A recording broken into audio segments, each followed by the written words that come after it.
Sko skáksur, sko mín uppáhald skáksaga svo þegar að og ég held þessi að fara með rétt mál þegar að Gunni Björns, formaður skáksambandsins, að taka við sendingu. Hann var að taka við risastóri sendingu. Vá, þetta rosa saga. Mæti bara í sakleysi sínu, niður í lobby. Bara tekið niður á sérsveitinni. Eðlilega. Já, hann fékk sér að pakka og bara kvittaði fyrir og var eitthvað að klóra og opnaði hann og það var bara eitthvað skáksett og hann var eitthvað að klóra í hausnum, vissi ekkert hvað það var.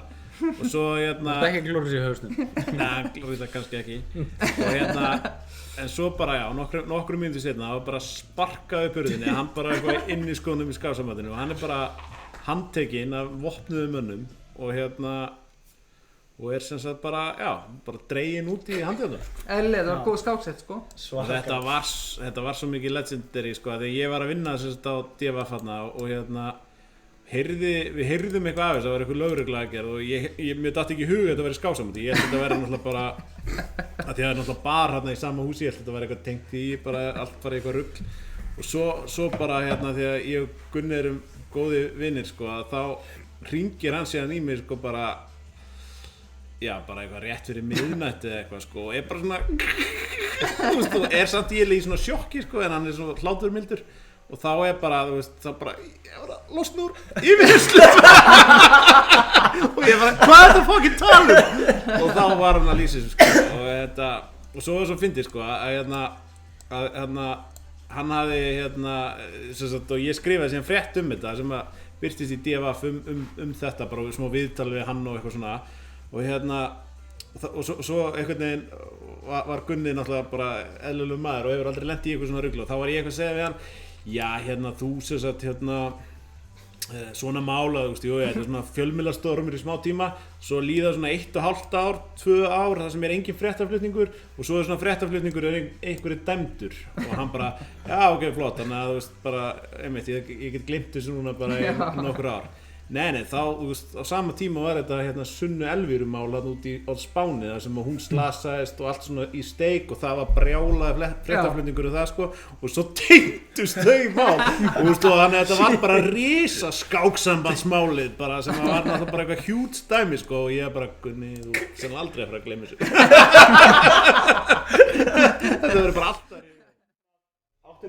segir þetta, nei, það kemur segi sögun Dildódóttir og þá kemur annar, væri til ég að heyra þá sögu. Dildó? Dildó, nei, Dildó. Já, Dildó, hvað gerðist það? Já, hvað átti sér stað þar? Já, það er líka, sorry, að ég grím fram í, en það er bara svo mikið af fólki sem er ekki inn í skákmenningunni, það er svo gulltækifæri núna til þess að segja fólki aðeins frá dramanum sem hvað þið eru ruglaðir. Já, þetta var sem sagt í deildakeppninni í skák og þetta eru svona langar kappskákir og þeir voru þarna 2 meistaratefla, Guðjón Heiðar Valgarðsson sem við erum enda búin að sakna mikið sko.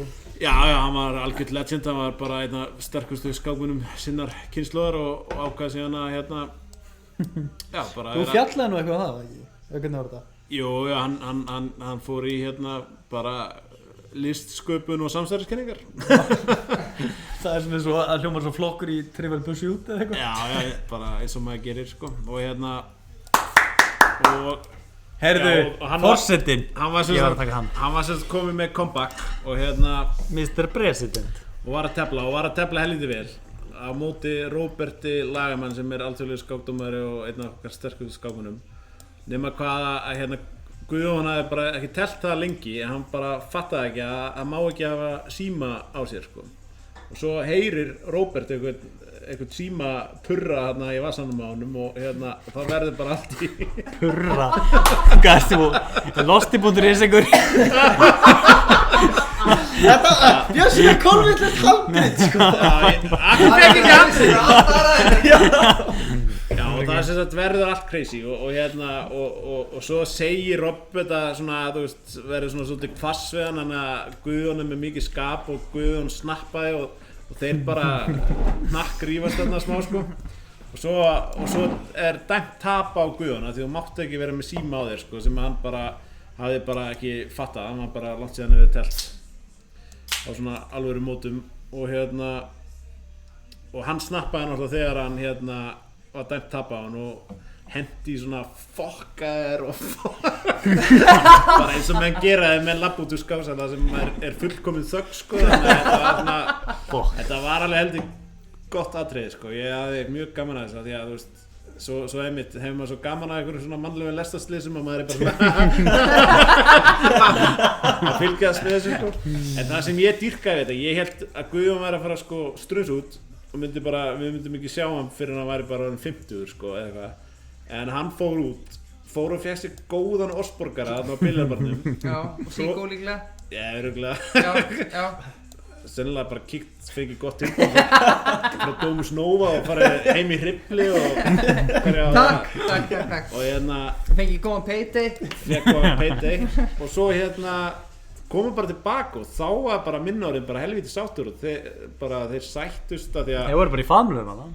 Já, ég meina það var bara búið að vera að henda í einmitt, fokkaðar og bara allt í rugli sko, en ég bara... Hann er bara málum með skákina, maður skilja síðan sáttur á endanum sko. Já, ég dýrkaði þetta bara, því eins og segi, ég held að bara, það væri bara búið að krossa einhverja brú þarna, það væri bara vinslit sko.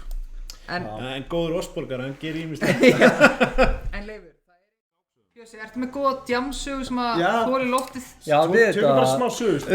Djamskáksögu. Þegar ég var stórmeistari... Já, einmitt, já. Bara ein spurningur var. Já, yes. Þegar þú varst stórmeistari í skák. Já. Og Rótos, EM-tafélaga Rótos. Já. Þá fórst þú fagnaðiru. Því Já. að vera orðinn stórmeistari. Hvar svafstu þá nótt? Wow, that's a great question. Ég svaf upp á hótelherbyggi, manstu? Nei, Jú. þú komst aldrei inn á hótelherbyggi. Jú. Þú svafst á hótelganginn á teppinu. Og það var sem sagt, það var þannig að... Þetta er búið Dómus Nova, því maður þarf að eiga ísbúð. Það var sem sagt, það var eitt íslenskt lið þarna og svo var Hjörvar að tefla fyrir bresklið sem að... Sjáðu þið. Hjörvar var að tefla fyrir breska vini okkar sem að voru algjörir meistarar og hann var í breskulið og við vorum íslenskt lið og svo sem sagt kláraði Hjörvar að vera stórmeistari í þessu móti, vann einhvern djöful og ég var eitthvað að tefla lengi fram eftir sko. Og þegar ég er búinn og þá Hjörvar og Bretarnir sem eru góði vinnir okkar, þá voru þeir bara farnir niður í miðbæ Rótos og bara, þú veist, voru að fagna árangrinum sko, sem var náttúrulega bara algjör snilld. Þannig að ég bara drýmið niður í bæ og þegar ég mæti sko, þá voru Bretarnir búin að vera bara hella í Hjörvar sko. Hjörvar átti ekki break. Þannig að þú veist, þegar ég mæti þá Hjörvar svona gúmikall sko, hann bara alveg farinn og svo bara, svo er ég að reyna einhvern veginn að ná þeim sko, klukkan er bara að fara eitthvað að slá í miðnætti en ég er bara rétt að byrja sko, en þá bara koma Bretarnir einn eldri kall sem hefur svona meira vit en flestir og sagði bara, núna held ég að nýji stórmeistarnir þurfa að fara heim sko, því Hjörvar var bara farinn og þá var ég bara svona, já, ekkert mál, ég redda þessu og þetta var svona, það var svona hótelið var í svona Takk. Nei! Ég er að svindla hérna aðeins. Ok, já. Já, og hótelið var svolítið langt frá það, svona 20 minna akstur sko. Vel telt á það, mjög vel telt. Vel gert.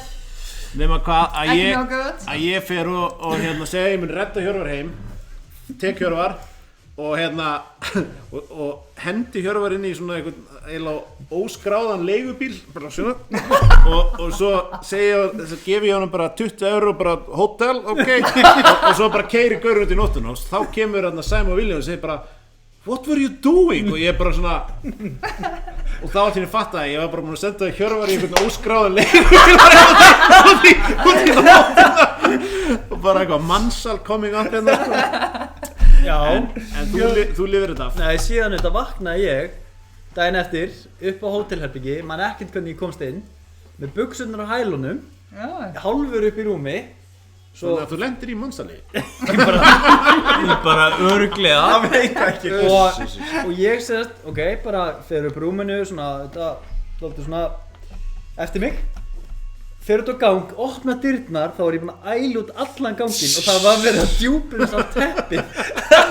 Og ég hef aldrei fengið að mörg grísk blótserið á mig á ævinni. Ég þetta lokaði bara strax aftur. Já, eðlilega. En þetta var einmitt sagan af því þegar Bjössi var næstum búinn að drepa. Já. Mamma var mjög ánægð með þetta. Ég tek þetta á mig. Og þessi saga var í bóði Payday. Þetta var Payday, sko. Þetta var alveg. Já, ég skal segja ykkur eina Komdu með það, hætti bara með skápuna, já. Já, þá hérna á okkur sokkabönds árum þá sem sagt allir við séum ekki svona, ég svona rétt skrifinni, ég svona 22, bróðir minn 20 og eitthvað svona. Bíðið aðeins lag, og þá vorum við mikið niður í bæ á sportkaffi og stað sem hét Blái Engillinn. Og þar vorum við sem sagt mjög mikið af svona skákmönnum sem hittumst niður í bæ. Við fórum oft á Grand Rock fyrst. Þá gæstu telt þar við alls konar legends upp á peninga sko. Og var algjör snilld og svo hélt maður eitthvað áfram. Og við vorum sem sagt hópur skákmanna og einn af okkur sem var á þessu tímabili pínu crazy, hann lenti einhvern veginn alltaf í slagsmálum. Bara, þú veist, hann bara einhvern veginn reif kjaft við eitthvað og það fór allt í rugl. Og þarna aldrei svo vant, þá gerist það að við vorum allir einhverjir skákmenn og lentum í, sem sagt, allt í einu hann kom inn einhverjar riskingar og allt í einu bara var allt liðið þarna komið út á götu og það bara verið að gera tilraun til að lemja þennan vinn okkar, reynda réttilega. Já. Og ég og Bragi bróðir að við förum í bara hvað að gera hérna og erum að reyna að stoppa þetta sko. Ég hef aldrei slegið högg á ævinni sko, þannig ég var bara að reyna að setja alltaf sko. Svo allt í einu man ég bara að það kemur einhver og öskrar löggan er komin og allir þeir sem voru vanir slagsmálahundar sem voru þarna, þeir náttúrulega höfðu allir vituð að hlaupa nema ég bara, þú veist, lít við bara hvað er að gerast og það kemur bara lögreglumaður sem bara skriðtækla mig, bara bringan í örina, hendurna fyrir aftan bak, handjárnaður og svo bara svona hendin í stóran lögreglubíl sem voru bara, því að þetta var svona á þeim tíma sem allt lokað. Hvað árið þetta? Þetta er bara rétt yfir aldamótin sko. Já. Og þetta var líka á þeim árum sem var alltaf sko, lokað alltaf klukkan 3, þannig að eftir klukkan 3 var bara orðið skilurðu bara eitthvað kaos í bænum sko. Bara síldatuna? Já, ég bara handjárnaður, bara fyrir aftan bak og hend bara og ligg þar bara eins og einhver kópur, bara get ekki gert neitt. Nema að svo bara heyri ég bara allt innum fyrir utan lögreglubílinn, þá er bara eitthvað svona sleppið mér hana, helvítin ykkar og eitthvað svona gaur að blóta og svo bara opnast hurðin sko og kemur síðan einn fljúandi inn og lendur í hliðina á mér, líka handjárnaður fyrir aftan bak og þá er það Bragi bróðir og við erum að og liggjum að það eru svona kortir 20 mínútur maður. Þetta var pökkurinn þegar hörur eitthvað við. Þetta er bara asnalegasta moment okkar bræðra ever. Sagan. Já, þetta var sérst á Evrópumótið og aftur Bragi bróðir og þetta hljómar eins og Bragi bróðir sé eitthvað grjótari gaur en Bragi er bara minnst grjótariðasti gaur bara í heimi, þannig að þetta bara er algjörlega out of character sko, en hann sérst að við vorum með þessu móti og bara valda peðið maður og sem sagt og við erum hérna úti og þá er það mitt Stefán á ég leika fuck veistu hvernig skák virkar nei ég er bara ruglum ég já þá er það sem sagt aftur Stefán Kristjánsson heitinn að hann er sem sagt að tefla hérna úti hraðskákir við hennan Arcade United sem er virkilega leiðilegur nági alveg vel leiðilegur nei hann er rosalega leiðilegur hann er svona svægilega leiðilegur og hann er líka svona hrokafullur sem er náttúrulega verst af öllu og hann hann til dæmis vann Stebbi einhverjum hraðskákum og pening og Stebbi borgaði hann einhverja 100 eurur og þá komist Arcade United og hendi svona 100 eurunum í andlitið á Stebba og það bara, þú veist, Bragi sem er svona frekar með mikla svona réttlætiskennd, hann var brjálaður sko, hún var þetta svo mikið disrespect svo er það bara disrespect já og svo er það eitt af síðastu kvöldunum hérna ekki máta mig hérna jú, máta mig hérna hver er þetta? ég veit það ekki er þetta þú eða? nei, þetta er eitthvað annar full circle það var að tefla Símonum, ég er bara orðin paranoiður alltaf leið, já og þá er bara síðastu kvöldið þá er eða næst síðastu kvöldið þá er eitthvað diskotek hérna á hótelinu hérna rétt hjá og þar er einmitt Bragi bara og sér Night Ditch og og Bragi bara og ég bara spurt hann eftir þetta því að Bragi gerir ekkert svona sko. hann er bara rólegasti maður í heimi og hann bara sé rautt, af því þá var hann líka búinn að vera eitthvað hrókafullur þetta kvöld sko. Þannig að Bragi bara eitthvað að drekka bjór, sér hann eitthvað, klára bjórinn, labba síðan upp á hann og pikka svona í hann og þessi Arkadi Nedzic snýr sér við og Bragi segir bara Yo, næ, bitch! Og þessi Arkadi bara horfir á hann og þá kemur Bragi There's a fly on your face! Og Gauri bara eitthvað svona þú reynir bara að kíkja niður hvort það sé bara fluga andlitinn á sér og svo kemur hann og að slá flugun í burtu og það heyrist bara svona smellur og það trúir þess ekki nokkuð maður að þetta hefði gerst og svo bara enda með að bara koma bara allir assersku stórmeistararnir og bara og Bragi bara að berjast fyrir lífið sínu en nær að komast undan á hlaupum. Þannig að þetta er náttúrulega